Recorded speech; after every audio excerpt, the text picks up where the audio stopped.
Praise the lord. ನಮಗೆ ಕರ್ತನ ರಕ್ಷಕನೂ ಆಗಿರುವಂತಹ ಯೇಸು ಕ್ರಿಸ್ತರ ಅತಿ ಪರಿಶುದ್ಧವಾದ ನಾಮದಲ್ಲಿ ನಾನು ನಿಮ್ಮನ್ನು ವಂದಿಸ್ತಾ ಮತ್ತೊಂದು ಸಂದೇಶ ಜೊತೆ ನಾನು ನಿಮ್ಮ ಮುಂದೆ ಬಂದಿದ್ದೀನಿ. ದೇವರ ಹಸ್ತವು ತಾನೇ ಕಳೆದ ದಿನವೆಲ್ಲ ನಿಮ್ಮನ್ನು ನನ್ನನ್ನು ಆತ್ಮಿಕವಾಗಿ ವಾಕ್ಯಗಳ ಮೂಲಕವಾಗಿ ಬಲಪಡಿಸಿ ಚೈತನ್ಯಗೊಳಿಸಿ ಜೊತೆಗಾರರಾಗಿದ್ದು ನಡೆಸ್ತಿದ್ದಾರೆ. ವೈಯಕ್ತಿಕವಾಗಿ ನಮ್ಮ ಅಗತ್ಯಗಳನ್ನ ಪೂರೈಸಿ ನಾವು ಕೈಟ್ ಮಾಡ್ತಕ್ಕಂಥ ಕೆಲಸಗಳನ್ನ ಆಶೀರ್ವದಿಸಿ ಕಾದು ಪೋಷಿಸಿ ಜೊತೆಗಾರರಾಗಿದ್ದು ನಡೆಸ್ತಿರುವುದಕ್ಕಾಗಿ ದೇವರಿಗೆ ಸ್ತುತಿಯು ಘನವು ಮಹಿಮೆಯು ಸದಾಕಾಲವೂ ಸ್ವಂತವಾಗಿರಲಿ. ಆಮೆನ್. ಈ ದಿನದ ಸಂದೇಶದ ವಾಕ್ಯ ಭಾಗ 2 ಅರಸುಗಳ ಪುಸ್ತಕ 13ನೇ ಅಧ್ಯಾಯ 14ನೇ ವಾಕ್ಯದಿಂದ 21ನೇ ವಾಕ್ಯದವರೆಗೆ. 2 ಕಿಂಗ್ಸ್ ಚಾಪ್ಟರ್ 13:14-21. ಆಗ ಎಲಿಷನು ಮರಣವಾಗುವ ವ್ಯಾಧಿಯಿಂದ ಬಳಲುತ್ತಿದ್ದಾಗ ಇಸ್ರಾಯೇಲ್ನ ಅರಸನಾದ ಯೆಹೋವಾಷನು ಅವನ ಬಳಿಗೆ ಬಂದು ಅವನ ಮುಂದೆ ಬಿದ್ದು ಅವನಿಗೆ, ನನ್ನ ತಂದೆಯೇ ಇಸ್ರಾಯೇಲ್ನ ರಥಾಶ್ವಗಳಾಗಿದ್ದವನೇ ಎಂದು ಹೇಳುತ್ತಾ ಅತ್ತನು. ಎಲಿಷನು ಅವನಿಗೆ, ಬಿಲ್ಲನ್ನು ಬಾಣಗಳನ್ನು ತೆಗೆದುಕೋ ಎಂದನು. ಅವನು ಬಿಲ್ಲನ್ನು ಬಾಣಗಳನ್ನು ತೆಗೆದುಕೊಂಡನು. ಅವನು ಇಸ್ರಾಯೇಲ್ನ ಅರಸನಿಗೆ, ನಿನ್ನ ಕೈಗಳನ್ನು ಬಿಲ್ಲಿನ ಮೇಲೆ ಇರಿಸು ಎಂದನು. ಎಲಿಷನು ತನ್ನ ಕೈಗಳನ್ನು ಅರಸನ ಕೈಗಳ ಮೇಲೆ ಇಟ್ಟನು. ಮೂಡಲಿರುವ ಕಿಟಕಿಯನ್ನು ತೆರೆ ಎಂದನು. ಅವನು ತೆರೆದನು. ಎಲಿಷನು ಎಸೆ ಎನ್ನಲು ಅವನು ಎಸೆದನು. ಯೆಹೋವನ ರಕ್ಷಣೆಯ ಬಾಣವೇ, ಅರಾಮಿನಿಂದ ತಪ್ಪಿಸುವ ರಕ್ಷಣೆಯ ಬಾಣವೇ, ಅಫೇಕಿನಲ್ಲಿ ಅರಾಮ್ಯರನ್ನು ನಾಶ ಮಾಡುವವರೆಗೂ ನೀನು ಅವರನ್ನು ಹೊಡೆಯುವೆ ಎಂದು ಎಲಿಷನು ಹೇಳಿದನು. ಅವನು ಬಾಣಗಳನ್ನು ತೆಗೆದುಕೋ ಎಂದನು. ಅವನು ತೆಗೆದುಕೊಂಡನು. ಎಲಿಷನು ಇಸ್ರಾಯೇಲಿನ ಅರಸನಿಗೆ, ನೆಲದ ಮೇಲೆ ಹೊಡೆ ಎಂದನು. ಆಗ ಅವನು 3 ಸಾರಿ ಹೊಡೆದು ನಿಂತನು. ಆದರೆ ದೇವರ ಮನುಷ್ಯನು ಅವನ ಮೇಲೆ ಕೋಪಗೊಂಡು, ನೀನು 5-6 ಸಾರಿ ಬೇಕಾಗಿತ್ತು. ಆಗ ಅರಾಮ್ಯರನ್ನು ನಾಶ ಮಾಡುವವರೆಗೂ ಹೊಡೆಯುತ್ತಿದ್ದೆ. ಆದರೆ ಈಗ ಅರಾಮ್ಯರನ್ನು 3 ಸಾರಿ ಮಾತ್ರ ಹೊಡೆಯುವೆ ಎಂದನು. ಎಲಿಷನು ಸತ್ತ ತರುವಾಯ ಅವನನ್ನು ಸಮಾಧಿ ಮಾಡಿದರು. ವರ್ಷದ ಆರಂಭದಲ್ಲಿ ಮೋವಾಬ್ಯರ ದಂಡುಗಳು ದೇಶದ ಮೇಲೆ ಪ್ರವೇಶಿಸಿದವು. ಒಂದು ಸಲ ಕೆಲವು ಇಸ್ರಾಯೇಲರು ಒಬ್ಬ ಮನುಷ್ಯನನ್ನು ಹೂಳಿಡಲು ಹೋಗುವಾಗ ದಂಡನ್ನು ಕಂಡು ಆ ಮನುಷ್ಯನ ಶವವನ್ನು ಎಲಿಷನ ಸಮಾಧಿಯಲ್ಲಿ ಬೀಸಾಡಿದರು. ಆ ಶವವು ಅದರಲ್ಲಿ ಬಿದ್ದಾಗ ಎಲಿಷನ ಎಲುಬುಗಳಿಗೆ ತಗಲಿ ಜೀವ ಬಂದು ಎದ್ದು ನಿಂತಿತು. ದೇವರಿಗೆ ಸ್ತೋತ್ರ. ನಾವು ವಾಕ್ಯ ಭಾಗ ನೋಡ್ತಾ ಇದ್ದೀವಿ. ಬಹಳ ಪ್ರಮುಖವಾಗಿ ವಾಕ್ಯ ಭಾಗದ ಸನ್ನಿವೇಶ. ಆಗ ಎಲಿಷನು ಅಂತ ವಾಕ್ಯ ಹೇಳುತ್ತೆ. ಆದರೆ ಹಿಂದಿನ ವಾಕ್ಯ ಭಾಗ ಏನು ಹೇಳುತ್ತೆ ಅಂದರೆ ಯಹೂದ ಮತ್ತು ಇಸ್ರಾಯೇಲ್ನ ಅರಸರ ಕುರಿತಾದ ಪರಿಚಯವನ್ನೇ ಹೇಳುತ್ತೆ. ಆದರೆ ನಾವು ನೋಡೋದಾದರೆ ಬಹಳ ಪ್ರಮುಖವಾಗಿ ವಾಕ್ಯ ನಮಗೆ ಹೇಗಿದೆ, ವಾಕ್ಯ ಭಾಗದ ಸನ್ನಿವೇಶ ಏನಿದೆ ಅಂತಂದರೆ, ಬೈಬಲ್ ನಮಗೆ 3 ವಿಧವಾದಂಥ ಬೋಧನೆಯನ್ನು ಕಲಿಸುತ್ತೆ. ಅದೇನು ಅಂತಂದರೆ 3 ವಿಧವಾದಂಥ ಬೋಧನೆ ಬೈಬಲ್ನಲ್ಲಿ ಉಂಟು. ಅದು ಹೇಗೆ ಅಂತಂದರೆ, ಒಂದು ನೇರವಾದ ಬೋಧನೆ, ಇದು ಅದೇ ಆಗಿದೆ. ಇನ್ನೊಂದು ಪ್ರವಾದನೆ, ಇನ್ನೊಂದು ಸಾಮ್ಯಗಳು. ಬಹಳ ಪ್ರಮುಖವಾಗಿ ನೇರವಾದ ವಾಕ್ಯ ಭಾಗ ಸನ್ನಿವೇಶ ಇದೇ ಆಗಿದೆ. ಪ್ರವಾದನೆ ಅಂತಂದಾಗ ದೇವರಿಂದ ಬರ್ತಕ್ಕಂತಹ ಪ್ರವಾದನೆ ವಾಕ್ಯ ಭಾಗ ಇರುತ್ತೆ. ನಾವು ಅದನ್ನು ಬೋಧಿಸುವಾಗಲೂ ಸಹ ಯಾವ ಕಾಲ ಸನ್ನಿವೇಶ ಸಮಯ ದೇವರಿಗೆ ಕಾರ್ಯವನ್ನು ಮಾಡೋರಾಗಿದ್ದಾರೆ. ಸೊ ಇದನ್ನೇ ನಾವು ಬೋಧಿಸೋರಾಗಿರ್ತೀವಿ. ಸಾಮ್ಯಗಳು ಅಂದಾಗ ದೇವರ ಪರಿಶುದ್ಧಾತ್ಮ ನಮಗೆ ಆ ಜ್ಞಾನವನ್ನು ಕೊಟ್ಟು ಬೋಧಿಸೋರಾಗಿರ್ತಾರೆ. ಸೊ ಈಗ ನೇರವಾದ ಬೋಧನೆ, ಅದೆಲ್ಲದರಲ್ಲಿ ಬೋಧಕರಾದಂತಹ ನಮಗೆ ಒಂದು ಆಜ್ಞೆ ಉಂಟು. ಅದೇನು ಅಂದರೆ, ನನ್ನ ವಾಕ್ಯವನ್ನು ನೀವು ಹೇಗೆ ಕೇಳಿದ್ದೀರಾ, ಹೇಗೆ ಓದಿದ್ದೀರಾ ಅದನ್ನು ನೇರವಾಗಿ ನೋಡಿರಿ. ದೇವರಿಗೆ ಸ್ತೋತ್ರ. ಅಷ್ಟು ಮಾತ್ರ ಅಲ್ಲ, ಅನೇಕ ರಹಸ್ಯಗಳು ಉಂಟು. ಅದಕ್ಕೇನು ಹೇಳುತ್ತೆ ಬೈಬಲ್? ಪ್ರಕಟವಾದ ದೈವ ವಿಧಿಗಳು, ನಿಯಮಗಳು ನಿಮಗೂ ನಿಮ್ಮ ಸಂತತಿಗೂ, ಅದರ ರಹಸ್ಯವಾದಗಳು ನಿಮ್ಮ ದೇವರಾದ ಯೆಹೋವನಿಗೆ ಅಂತ ವಾಕ್ಯ ಹೇಳುತ್ತೆ. ಅದಲ್ಲದೆ ಬೋಧಕರಾದಂತಹ ನಮಗೆ ಇನ್ನೂ ಒಂದು ಆಜ್ಞೆ ಉಂಟು. ಬೋಧಕರಾದ ನಿಮಗೆ ಕಠಿಣವಾದ ಶಿಕ್ಷೆ ಉಂಟು ಅಂತ ಗೊತ್ತಿದ್ದು ಸಹ ನೀವು ಬಹಳ ಮಂದಿ ಬೋಧಕರಾಗಬೇಡಿ ಅಂತ ವಾಕ್ಯ ಹೇಳುತ್ತೆ. ದೇವರಿಗೆ ಸ್ತೋತ್ರ. ಆದರೆ ಬೋಧಕರಿಗೆ ಸಹಾಯಕರು ಉಂಟು ಅಂದರೆ ಖಂಡಿತ ಉಂಟು. ಮೋಶೆಗೆ ಆರೋನನನ್ನು ದೇವ್ರ ಸಹಾಯಕರ ಕೊಟ್ಟರು, ಯಾಕೆಂದರೆ ಅವನಿಗೆ ಸಹಾಯದ ಅವಶ್ಯಕತೆ ಇದ್ದಾಗ ಅದಿರುತ್ತೆ. ಆದರೆ ನೇರವಾಗಿ ಬೋಧಿಸೋದಕ್ಕೆ ಅನುಮತಿ ಇಲ್ಲ. ಯಾಕೆಂದರೆ ಬೋಧಕರಂತ ನಿಮಗೆ ಕಠಿಣವಾದ ಶಿಕ್ಷೆ ಇದೆ ಅಂತ ಗೊತ್ತಿದ್ದು ಸಹ ಬಹಳ ಮಂದಿ ಬೋಧಕರಾಗಬೇಡಿ ಅಂತ ವಾಕ್ಯ ಹೇಳುತ್ತೆ. ಅಷ್ಟು ಮಾತ್ರ ಅಲ್ಲ, ನನ್ನ ವಾಕ್ಯವನ್ನು ಕೇಳಿದಿರಲ್ಲ, ಓದಿದಿರಲ್ಲ, ಅದನ್ನು ನೇರವಾಗಿ ನೋಡಿರಿ ಅಂತ ಹೇಳುತ್ತೆ. ದೇವರಿಗೆ ಸ್ತೋತ್ರ. ಈ ಆಜ್ಞೆಗಳು ಬಹಳ ಇದು ಅನುಸರಿಸಬೇಕಂತ ಆಜ್ಞೆಗಳಾಗಿದೆ ಬೋಧಕರಂತಹ ನಾವು. ದೇವರಿಗೆ ಸ್ತೋತ್ರ. ಆದರೆ ಈಗ ವಾಕ್ಯ ಭಾಗದ ಸನ್ನಿವೇಶ ನೋಡಿದ್ರೆ, ವಾಕ್ಯ ಭಾಗದ ಸನ್ನಿವೇಶದಲ್ಲಿ ಅರಸುಗಳನ್ನು ನೋಡ್ತಾ ಇದ್ದೀವಿ, ಪ್ರವಾದಿಗಳನ್ನ ನೋಡ್ತಾ ಇದ್ದೀವಿ. ಅಷ್ಟು ಮಾತ್ರ ಅಲ್ಲ, ದೇವರ ಕಾರ್ಯಗಳನ್ನ ನೋಡ್ತಾ ಇದ್ದೀವಿ. ಅರಸುಗಳನ್ನ ಕುರಿತಾಗಿ ನೋಡೋದಾದರೆ, ಯಹೂದದ ಅರಸನ ಅಂತ ಯೋವಾಷನ ಕಾಲ, ಇಸ್ರಾಯೇಲ್ನ ಅರಸನ ಅಂತ ಯೆಹೋವಾಷನ ಕಾಲ.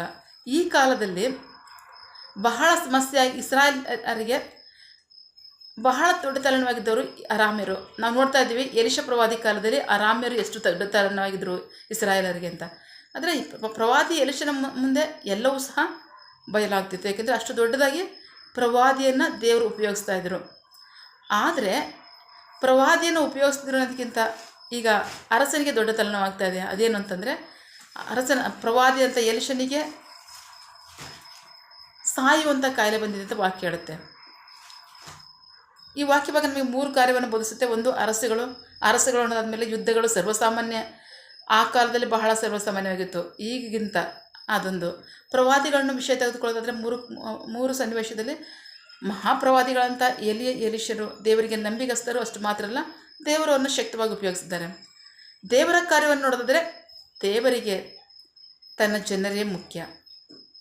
ಅಷ್ಟು ಮಾತ್ರ ಅಲ್ಲ, ತನ್ನ ಪ್ರಿಯ ಸೇವಕರ ಮಾತನ್ನು ದೇವರು ಸ್ಥಿರಪಡಿಸ್ತಾರೆ, ನೆರವೇರಿಸುವವರಾಗಿದ್ದಾರೆ. ಸೊ ಈಗ ನಾವು ವಾಕ್ಯಭಾಗ ನೋಡೋಣ. ವಾಕ್ಯಭಾಗದಲ್ಲಿ ಎಲಿಷನಿಗೆ ಸಾಯುವಂತಹ ಕಾಯಿಲೆ ಬಂದಿತ್ತು. ಆಗ ಇಸ್ರಾಯೇಲ್ನ ಅರಸನಂತ ಯೆಹೋವಾಷನು ಭಯ ಆಗುತ್ತೆ, ಹೋಗಿ ಇನ್ನು ನನಗೆ ಆಶ್ರಯ ಆಗುತ್ತೆ ಅಂತ ಹೇಳಿ, ನನಗೆ ಸಹಾಯ ಇಲ್ಲ ಅಂತೇಳಿ. ಯಾಕೆಂದರೆ ಪ್ರವಾದಿ, ಮಹಾಪ್ರವಾದಿ, ಅವನು ಹೋಗಿ ಎಲಿಷನ ಬಳಿ ಹೋಗಿ ಅಳ್ತಾನೆ, ನನ್ನ ತಂದೆಯೇ ಇಸ್ರಾಯೇಲ್ನ ರಥಾಶ್ವಗಳಾಗಿದ್ದವನೇ ಎಂದು ಹೇಳುತ್ತಾ ಆತನು ದೇವರಿಗೆ ಸ್ತೋತ್ರ. ಆಗ ಎಲಿಷನ್ ಏನು ಮಾಡ್ತಾ ಇದ್ದಾನೆ, ನಿನ್ನ ಬಾಣವನ್ನು ತೆಗೆದುಕೋ, ಸೊ ಹೀಗೆ ಸಿದ್ಧನಾಗುವಂಥ ಅವರಿಗೆ ಅರಸನಿಗೆ ಹೇಳಿ, ಅರಸನ ಕೈ ಮೇಲೆ ತನ್ನ ಕೈ ಇಟ್ಟು, ಈಗ ನೀನು ಹೊಡಿ, ಸೊ ಮೂಡಲದ ಕಿಟಕಿಯನ್ನು ತೆಗೆದು ನಿನಗೆ ಹೊಡಿ ಅಂತಂದಾಗ, ಅಂದರೆ ನೀನು ಅರಾಮ್ಯರನ್ನು ಸೋಲಿಸೋವರೆಗೂ ಸಹ ನೀವು ಹೊಡಿತೀಯ ಅಂತ ಹೇಳ್ತಾನೆ. ಅಷ್ಟು ಮಾತ್ರ 2ನೇ ಸಾರಿ ಹೇಳಿದಾಗ ನೆಲಕ್ಕೆ ಹೊಡಿ ಅಂತಂದಾಗ ಅರಸನು 3 ಬಾರಿ ಮಾತ್ರ ಹೊಡೆದು ನಿಂತ್ಕೋತಾನೆ. ಆದರೆ ಇಸ್ರಾಯೇಲ್ ಪ್ರವಾದಿ ಹೇಳ್ತಾನೆ, ಪ್ರವಾದಿ ಇಷ್ಟ ಏನಂದ್ರೆ, ನಾನು ಹೇಳೋವರೆಗೂ ನೀನು ನಿಲ್ಲಿಸ್ಬೇಡ ಅನ್ನೋ ಥರ. ಹೇಳೋವರೆಗೂ ಯಾಕೆ ನಿಲ್ಲಿಸ್ಬೇಡ ಅಂದರೆ, ನೀನು ಪೂರ್ತಿಯಾಗಿ ಅವ್ರನ್ನ ಸೋಲಿಸ್ತೀಯ ಅನ್ನೋ ಅರ್ಥ. ಬಟ್ ಅರಸನಾಗಿ ಮಾಡಲಿಲ್ಲ, 3 ಸಾರಿ ಹೊಡೆದು ನಿಲ್ಲಿಸ್ತಾ. ಆಗ ಪ್ರವಾದಿ ಹೇಳ್ತಾನೆ, ನೀನು ಹೊಡಿತಾನೆ ಇರಬೇಕಾಗಿತ್ತು, ಒಂದು 5-6 ಸಾರಿ ಹೊಡಿಬೇಕಾಗಿತ್ತು, ಯಾಕಂದರೆ ನೀನು ಸಂಪೂರ್ಣವಾಗಿ ಅವ್ರನ್ನ ಜಯಿಸ್ತಿದ್ದೆ ಅಂತ ಹೇಳಿ. ಈಗ ನೀನು ಅವ್ರ ಜೊತೆ ಹೋರಾಟ ಮಾಡ್ತೀಯ, ಆದರೆ ಸಂಪೂರ್ಣವಾಗಿ ಅವ್ರನ್ನ ನೀನು ಸೋಲಿಸಲ್ಲ ಅಂತ ಹೇಳ್ತಾನೆ. ಈಗ ಮುಂದಿನ ವಾಕ್ಯ ನೋಡಿದ್ರೆ, ಎಲಿಸನ ಸತ್ತಾಗ ಅವ್ನು ತಗೊಂಡೋಗಿ ಸಮಾಧಿ ಮಾಡ್ತಾರೆ. ಸಮಾಧಿ ಮಾಡಿದ್ಮೇಲೆ ಸೊ ಆ ಸನ್ನಿವೇಶ ತಿರ್ಗಾ ಯುದ್ಧ. ಮೊವಾಬ್ಯರು ಬಂದ್ಬಿಟ್ಟು ಇಸ್ರಾಯೇಲ್ನ ಅಟ್ಯಾಕ್ ಮಾಡ್ತಾ ಇದ್ದಾರೆ. ಅವ್ರ ದಂಡನ ನೋಡಿ ಭಯಪಟ್ಟಂಥ ಜನ ಒಬ್ಬರನ್ನ ಉಳಿಡೋದಕ್ಕೆ ಹೋಗ್ತಾ ಇದ್ದವರು ಅವ್ರ ಸಮಾಧಿ ಮೇಲೆ, ಎಲಿಷನ ಸಮಾಧಿ ಮೇಲೆ ಬಿಸಾಕ್ಬಿಟ್ಟು ಹೊಡ್ ಬಂದುಬಿಡ್ತಾರೆ. ಇವ್ರು ಹೊಡ್ ಬಂದರು ಸರಿ, ಆದರೆ ಬಿಸಾಕಿದಂಥ ಶವಕ್ಕೆ ಜೀವ ಬಂತು. ದೇವರಿಗೆ ಸ್ತೋತ್ರ. ಜೀವ ಬಂದಾಗ ಅವ್ರು ಎದ್ದು ನಿಂತ್ಕೋತಾ ಇದ್ದಾನೆ. ಈಗ ನಾವು ನೋಡ್ತಾ ಇದ್ದೀವಿ ವಾಕ್ಯ ನೋಡೋದಾದರೆ, ಎಲಿಷನ ಸಮಾಧಿ ಮೇಲೆ ಬಿದ್ದಂಥವನೇ ಜೀವ ಬಂದು ಎದ್ದು ನಿಂತ್ಕೋಬೇಕಾದ್ರೆ ಎಲಿಷ ಏನಾಗಬೇಕಾಗಿತ್ತು? ಎಲಿಷನಿಗೆ ಸಾಯೋಗೇ ಇರಲಿಲ್ಲ. ಬಟ್ ದೇವರ ಚಿತ್ತ. ಅನೇಕ ಸತ್ಯಗಳನ್ನು ದೇವರು ರಹಸ್ಯವಾಗಿಟ್ಟಿದ್ದಾರೆ. ಎಲಿಯನ್ನು ನೋಡೋದಾದರೆ, ಎಲಿಯ ಮಹಾಪ್ರವಾದಿ, ದೇವರಿಗೆ ಬಹಳ ಪ್ರಿಯವಾದಂಥ ಪ್ರವಾದಿ. ಅವನು ಒಂದು ಸಾರಿ ಬಲಹೀನತೆಯನ್ನು ಹೇಳ್ಕೊಂಡಿದ್ದಾನೆ, ನಿಜ. ಬಲಹೀನತೆಯನ್ನು ಹೇಳ್ಕೋಬೇಕಾಗಿರ್ತಕ್ಕಂಥದ್ದು ದೇವರ ಮುಂದೆನೇ. ಅವನು ಅದನ್ನೇ ಮಾಡಿದ್ದಾನೆ. ದೇವರಿಗೆ ಮಹಾಪ್ರಿಯರಂಥ ಎಲಿಯ ಪ್ರವಾದಿ. ಅವನಿಗೆ ಸಾವು ಉಂಟಾದರೆ ಸಾವೇ ಇಲ್ಲ. ದೇವರು ಬೆಂಕಿ ರಥಗಳನ್ನು ಕಳಿಸಿ ಅವನ ಮೇಲೆ ತಗೊಂಡ್ರು ಅಂತ ನೇರವಾಗಿ ವಾಕ್ಯ ಹೇಳುತ್ತೆ. ಯಾಕೆ ಹೇಳಿ? ನೀನು ಮಾಡಬೇಕಾಗಿರತಕ್ಕಂಥ ಕಾರ್ಯ ಇನ್ನೂ ಇದೆ ಅಂತ ಅಲ್ಲಿ ವಾಕ್ಯ ಭಾಗಗಳು ಹೇಳುತ್ತೆ ನಮಗೆ. ಈಗ ಮಾಡಿದೀಯಾ, ಇನ್ನೂ ಇದೆ. ಇನ್ನೂ ಇರೋದೇನಂತಂದರೆ, ನಾವು ನೋಡ್ತಾ ಇದ್ವಿ, ಯೇಸು ಕ್ರಿಸ್ತರ ಮುಂದೆ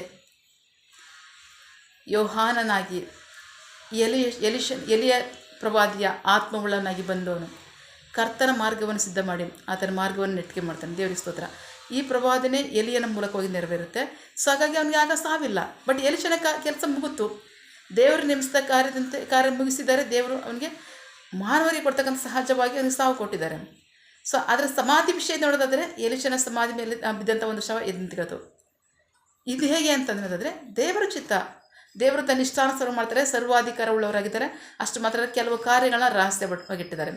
ರಹಸ್ಯವಾಗಿಟ್ಟಿರತಕ್ಕಂಥ ಕಾರ್ಯಗಳನ್ನ ನಾವು ಕೆದಕೋದೇ ಆಗಲಿ, ಅದನ್ನು ನಾವು ಬಹಳ ಆಳವಾದದ್ದೇನು ಮಾಡಿ ಅಂತ ನಮಗೆ ಹೇಳೇ ಇಲ್ಲ.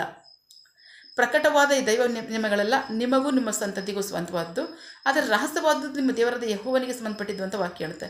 ಸೊ ಹಾಗಾಗಿ ವಾಕ್ಯಗಳನ್ನ ತಿರ್ಚೋದಾಗಲಿ, ವಾಕ್ಯಗಳನ್ನ ಬದಲಾಯಿಸೋದೇ ಆಗಲಿ, ವಾಕ್ಯಗಳನ್ನ ಸಮಯಕ್ಕೆ ತಕ್ಕಾಗಿ ಬೋಧಿಸೋದೇ ಬೋಧಕರಿಗಿರ್ತಕ್ಕಂಥದ್ದು ಆಜ್ಞೆ ಅಲ್ಲ, ಕಠಿಣವಾದಂಥ ಶಿಕ್ಷೆ ಆಗುತ್ತೆ ಅಂತ ವಾಕ್ಯ ಹೇಳುತ್ತೆ. ಸೊ ಹಾಗಾಗಿ ದೇವ್ರ ವಾಕ್ಯ ಹೇಳ್ತಾ ಇದ್ದಾರೆ, ನೀವು ನನ್ನ ವಾಕ್ಯವನ್ನು ಹೇಗೆ ಓದಿದ್ದೀರಾ, ಹೇಗೆ ಕೇಳಿದ್ದೀರಾ ಅದನ್ನು ನೇರವಾಗಿ ನುಡಿರಿ.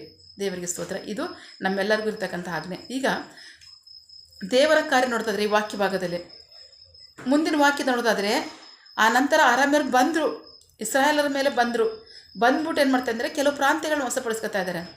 ಬಟ್ ದೇವರು ತನ್ನ ಜನರಿಗೆ ಕನಿಕರ ತೋರಿ ಅವರ ಪಿತೃಗಳಾದಂತಹ ಅಬ್ರಾಹ್ಮನಿಗೆ, ಇಸಾಕನಿಗೆ, ಯಾಕೋಬನಿಗೆ ಮಾಡಿದ ವಾಗ್ದಾನವನ್ನು ನೆನೆಸ್ಕೊಂಡು ಅವರಿಗೆ ಕೃಪೆಯನ್ನು ತೋರಿ ಅರಾಮ್ಯರಿಂದ ಅವ್ರನ್ನ ಬಿಡಿಸ್ತಾರೆ. ಆದರೆ ಸಂಪೂರ್ಣವಾಗಿ ಬಿಡಿಸಲಿಲ್ಲ. ಯಾಕೆಂದರೆ ತನ್ನ ಸೇವಕನ ಮಾತಿನ ಸ್ಥಿರಪಡಿಸಿದ್ರು ದೇವರು. ಎಲಿಷ ಹೇಳಿದ್ದ, ನಿನ್ನವ್ರನ್ನ ಈಗ ಹೊಡಿತಾನೆ ಇರಬೇಕಾಗಿತ್ತು, ಒಂದು 5-6 ಸರಿ ಏನಾದರೂ ಹೊಡಿಬೇಕಾಗಿತ್ತು ಬಾಣನೆ ನೆಲಕ್ಕೆ, ಹಾಗಾದ್ರೆ ನೀನು ಪೂರ್ತಿಯಾಗಿ ಅವ್ರನ್ನ ಜಯಿಸ್ತಿದ್ದೆ ಅಂತ ಅರಸನಿಗೆ ಹೇಳ್ದ. ಬಟ್ ಅರಸನಾಗಿ ಮಾಡಲಿಲ್ವಲ್ಲ. ಆಗ ಎಲಿಷನೇ ಹೇಳಿದ್ದ, ನೀನು ಅವ್ರ ಜೊತೆ ಹೋರಾಟ ಮಾಡ್ತೀಯಾ, ಆದರೆ ನೀನು ಸಂಪೂರ್ಣವಾಗಿ ಅವ್ರನ್ನ ಸೋಲಿಸಲ್ಲ ಅಂತ ಹೇಳಿದ್ದ. ಸೊ ಹಾಗೆ ಇಲ್ಲಿ ದೇವರು ಸಹ ತನ್ನ ಸೇವಕನ ಮಾತನ್ನು ಸಹ ಸ್ಥಿರಪಡಿಸಿದ್ದಾರೆ, ತನ್ನ ಜನರಿಗೂ ಸಹ ಸಹಾಯ ಮಾಡಿದ್ದಾರೆ. ಸೊ ಇದು ದೇವರ ಚಿತ್ತ. ಏಕೆಂದರೆ ದೇವರಿಗೆ ಜನರೇ ಮುಖ್ಯ. ಜನರಿಗೋಸ್ಕರವೇ ದೇವರು ಇಷ್ಟು ಕಾರ್ಯವನ್ನೆಲ್ಲ ಮಾಡ್ತಿರ್ತಕ್ಕಂಥದ್ದು. ಸೊ ಹಾಗಾಗಿ ಪ್ರೀತಿಯ ಮಕ್ಕಳೇ, ವಾಕ್ಯ ಭಾಗದ ಸನ್ನಿವೇಶ ಯಾವುದೇ ಆಗಿರಲಿ, ದೇವರಿಗೆ ತನ್ನ ಜನರೇ ಮುಖ್ಯ. ಆಗ ದೇವರನ್ನು ನೋಡಬೇಕು, ದೃಷ್ಟಿಸಬೇಕು ಪ್ರತಿ ಕಾರ್ಯದಲ್ಲೂ. ಬೋಧಿಸುವವರಲ್ಲಿ ಏನೂ ಇಲ್ಲ, ದೇವರು ಕೊಟ್ಟಿರ್ತಕ್ಕಂಥ ಕಾರ್ಯವನ್ನು ಮಾಡ್ತಕ್ಕಂಥದ್ದು. ಹಾಗಾಗಿ ಮನುಷ್ಯರನ್ನ ಬಿಟ್ಬಿಡ್ರಿ. ಒಬ್ಬ ಪ್ರಾರ್ಥನೆ ಮಾಡಿದ್ರೆ ನಮ್ಮ ಸಹಾಯ ಬರುತ್ತೆ, ಒಬ್ಬ ಪ್ರವಾದನೆ ಹೇಳಿದ್ರೆ ನಮ್ಮ ಸಹಾಯ ಬರುತ್ತೆ ಅನ್ನೋ ಖಂಡಿತವಾಗ್ಲೂ ಬಿಟ್ಬಿಡಿ. ಅದು ಮನುಷ್ಯರ ಕೈಲಿ ಇಲ್ಲ, ದೇವರಿಂದನೇ ಎಲ್ಲ ಸಹಾಯ ಬರ್ತಕ್ಕಂಥದ್ದು. ದೇವರೇ ಸಹಾಯ ಮಾಡಬೇಕು. ಹಾಗಾಗಿ ಪ್ರತಿ ಕಾರ್ಯದಲ್ಲೂ ಸಹ ದೇವರನ್ನೇ ಆತ್ಕೋಬೇಕು. ಯಾವುದೇ ಸನ್ನಿವೇಶ ಆದರೂ ಸಹ ದೇವರನ್ನೇ ಆತ್ಕೋಬೇಕು. ದೇವರೇ ತನ್ನ ಜನರಿಗೆ ಎಲ್ಲರಿಗೂ ಸಹ ಸಹಾಯ ಮಾಡೋರಾಗಿದ್ದಾರೆ. ವಿಶೇಷವಾಗಿ ತನ್ನ ಬೇಡ್ಕೊಳ್ತಕ್ಕಂಥವ್ರಿಗೆ ಅವರ ಅವಶ್ಯಕತೆಗಳನ್ನ ಪೂರೈಸುವಂಥವ್ರು ದೇವರೇ ಆಗಿರ್ತಾರೆ. ಸೊ ಹಾಗಾಗಿ ನಂಬಿಗಸ್ತರಾಗಿ ನಾವು ಮನುಷ್ಯರ ಮೇಲಲ್ಲ, ದೇವರ ಮೇಲೆ ಆತ್ಕೊಳ್ಳೋಣ. ದೇವರೇ ಸಮಸ್ತವನ್ನು ನಡೆಸುವಾತನಾಗಿರ್ತಾನೆ. ಆಮೇಲೆ ಪ್ರಾರ್ಥಿಸಿಕೊಳ್ಳೋಣ. ಸಕಲ ಸೃಷ್ಟಿಕರ್ತನೆ, ಸರ್ವಾಧಿಕಾರಿಯೇ, ಸಾರ್ವಭೌಮನೆ, ಉನ್ನತನೇ, ಮಹೋನ್ನತನೇ, ಮಹಾಪರಿಶುದ್ಧನೇ, ಪ್ರೀತಿ ಸ್ವರೂಪನೇ, ನೀತಿವಂತನೇ, ಅಧಿಪತಿಯೇ, ಸೇನಾಧೀಶ್ವರನೇ, ಇರುವಾತನೇ, ಸರ್ವವ್ಯಾಪಿ ಸಪ ಈ ದಿನ ವಾಕ್ಯಗಳ ಮೂಲಕವಾಗಿ ನಮ್ಮ ಸಂಗಡ ಮಾತಾದಂತಹ ನಿಮ್ಮ ಪ್ರೀತಿಗಾಗಿ, ನಂಬಿಗಸ್ತಿಕೆಗಾಗಿ ನಿಮಗೆ ಸ್ತೋತ್ರ ಸ್ವಾಮಿ. ಪರಿಸ್ಥಿತಿಗಳು ಏನೇ ಆಗಿರಲಿ, ಸನ್ನಿವೇಶಗಳು ಏನೇ ಆಗಿರಲಿ, ನೀವೇ ಸಮಸ್ತದರ ಮೇಲಿದ್ದೀರಾ, ನಿಮ್ಮ ಚಿತ್ತವೇ ನಡೆಯುತ್ತೆ. ಹಾಗಾಗಿ ಯಾವುದೇ ಪ್ರವಾದಿಗಳಾಗಲಿ, ಪ್ರವಾದನೆಗಳಾಗಲಿ, ಪ್ರಾರ್ಥಿಸುವವರಾಗಲಿ ಮುಖ್ಯ ಅಲ್ಲ. ನೀವೇ ಸಮಸ್ತದಲ್ಲಿ ಸಮಸ್ತವಾಗಿದ್ದೀರಾ. ನೀವೇ ನಿಮ್ಮ ಜನರ ಪ್ರಾರ್ಥನೆಗಳನ್ನ ಕೇಳುವವರಾಗಿದ್ದೀರಾ, ಉತ್ತರ ನೀಡುವವರಾಗಿದ್ದೀರಾ, ಎಲ್ಲ ಕಾರ್ಯಗಳನ್ನು ನೀವು ನಡೆಸುವವರಾಗಿದ್ದೀರಾ. ಸೊ ಹಾಗಾಗಿ ನಿನ್ನ ಜನರ ಮೇಲೆ ಹತ್ಕೊಳ್ಳದೆ, ಜನರ ಮಾತಿನ ಮೇಲೆ ಹತ್ಕೊಳ್ಳದೆ, ಜನರ ಕಾರ್ಯಗಳ ಮೇಲೆ ಹತ್ಕೊಳ್ಳದೆ, ನಿಮ್ಮನ್ನೇ ಪ್ರತಿ ಕಾರ್ಯದಲ್ಲೂ ಸಹ ಅವಲಂಬಿಸ್ಕೊಂಡಿರಲಿ. ಬೋಧಕರಾದಿರ್ತಕ್ಕಂಥ ನಾವು ಸಹ ನಿಮ್ಮ ದಾಸರಾಗಿದ್ದೀವಿ, ನಿಮ್ಮ ಕಾರ್ಯವನ್ನು ಮಾಡೋರಾಗಿದ್ದೀವಿ. ನಾವೆಲ್ಲ ಮುಖ್ಯ, ನೀವೇ ಸಮಸ್ತವಾಗಿದ್ದೀರಾ. ಅದನ್ನು ನಂಬಿ ನಿನ್ನ ಜನರು ನಿಮ್ಮನ್ನು ಆಶ್ರಯಿಸಿಕೊಂಡು ತಮ್ಮ ಅವಶ್ಯಕತೆಗಳನ್ನ, ಅಗತ್ಯಗಳನ್ನ ನೆರೆಸಿಕೊಳ್ಳಿ. ನಿಮಗೆ ಮಹಿಮೆಯಾಗಲಿ, ನಿಮ್ಮ ಜನರಿಗೆ ರಕ್ಷಣೆ, ಆಶೀರ್ವಾದ ಉಂಟಾಗಲಿ. ಆಮೇಲೆ ಪ್ರಾರ್ಥನೆ ಕೇಳಿದ ಪ್ರೀತಿಗಾಗಿ ನಿಮಗೆ ಸ್ತೋತ್ರ. ನಿನ್ನ ಜನರು ಕೈ ಮಾಡ್ತಕ್ಕಂಥ ಕೆಲಸವನ್ನು ಆಶೀರ್ವದಿಸು, ಅವರ ಅವಶ್ಯಕತೆಗಳನ್ನ, ಅಗತ್ಯಗಳನ್ನ ಪೂರೈಸು, ಕೊರತೆಗಳನ್ನ ನೀಗಿಸು. ಆಮೇಲೆ ಯಾವ ಕಾರ್ಯದಲ್ಲಿ ಅವರು ನಿರೀಕ್ಷೆ ಉಳ್ಳವರಾಗಿದ್ದಾರೆ, ಮಕ್ಕಳ ವಿದ್ಯಾಭ್ಯಾಸ, ಆರೋಗ್ಯ, ಅವರ ಜೀವನ ಅವಶ್ಯಕತೆಗಳ ಅಗತ್ಯಗಳು, ಯವನಸ್ಥರ ವಿದ್ಯಾಭ್ಯಾಸ, ಆರೋಗ್ಯ, ಅವರ ಜೀವನ ಅವಶ್ಯಕತೆಗಳ ಅಗತ್ಯಗಳು, ಕೆಲಸ, ಬಿಸಿನೆಸ್, ಸೇವೆ, ವಿವಾಹ ಕಾರ್ಯ, ವಯಸ್ಸಾದವರ ಜೀವನ ಅವಶ್ಯಕತೆಗಳ ಅಗತ್ಯಗಳು, ಆರೋಗ್ಯ, ಸೇವೆ, ಯಾವ ಕಾರ್ಯದಲ್ಲಿ ಅವರು ನಿರೀಕ್ಷೆ ಉಳ್ಳವರಾಗಿದ್ದಾರೆ ಆ ಕಾರ್ಯದಲ್ಲಿ ತಕ್ಕ ಸಮಯದಲ್ಲಿ ನಿಮ್ಮ ಚಿತ್ತಾನುಸಾರಗಳನ್ನು ಹೊಂದ್ಕೊಳ್ಳಿ. ಆಮೇಲೆ ನೀವು ಹಾಗೆ ಮಾಡೋ ಪ್ರೀತಿಗಾಗಿ, ನಂಬಿಗಸ್ತಿಕೆಗೆ ನಿಮಗೆ ಸ್ತೋತ್ರ. ನಮ್ಮ ಪ್ರಾರ್ಥನೆಯನ್ನು ಕೇಳಿದ್ದೀರಾ, ಅದರಂತೆ ನಡೆಸಿರೋದಕ್ಕಾಗಿ ಸ್ತೋತ್ರ. ನಮ್ಮ ಪ್ರಾರ್ಥನೆಯನ್ನು ನಮ್ಮ ರಕ್ಷಕನಾದ ಯೇಸು ಕ್ರಿಸ್ತರ ಅತಿ ಪರಿಶುದ್ಧವಾದ ನಾಮದಲ್ಲಿ ಪ್ರಾರ್ಥಿಸಿ ನಿಮ್ಮ ಪಾದಗಳು ಸಲ್ಲಿಸಿ ನಾವು ಬೇಡುವಂತಿದ್ದೇವೆ ನಮ್ಮ ಜೀವವುಳ್ಳ ತಂದೆಯೇ. Amen. God bless you all. ದೇವರು ತಾನೇ ದಿನ ವಾಕ್ಯಗಳ ಮೂಲಕವಾಗಿ ನಮ್ಮ ಸಂಗಡ ಮಾತನಾಡಿದ್ದಾರೆ, ನಮ್ಮನ್ನು ಆಶೀರ್ವದಿಸಿದ್ದಾರೆ. ಆಮೇನ್. All the best.